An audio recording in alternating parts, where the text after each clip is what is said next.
Awni yang ma bita amina den dumuni ni dɔ de gilan. I den mana ban dumuni na cogo cogo la ni y'a gilan k'a d'a ma a b'a kɛ layi.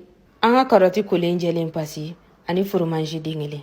An b'a daminɛ k'an ka karɔti fara wuli ka bɔ a sanfɛla la. Nin den dumuni min gilantɔla filɛ nin ye, den kalo 7 ka taa fo kalo 9 la, olu bɛɛ bɛ se k'a dun. An b'an ka karɔti tigɛ tigɛ tan cogo in na ka sɔrɔ ka taa kɛli dabɔ daa kɔnɔna na sa.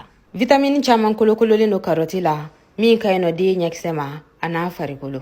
An ka da sigilen ta kan an bɛ ji kari ni bɔɲango k'a la. I t'a ji caya sabula ji dɔ b'a yɛrɛ la n'o ye karɔti.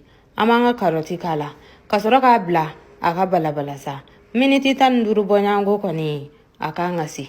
An bɛ kɔgɔ dɔɔni fara a kan sabula kɔgɔ ka di denmisɛnw yɛrɛ da ni waati in na. N'a y'i ja i tɛ kɔgɔ k'a la dɛ sabula karɔti yɛrɛ ka timi.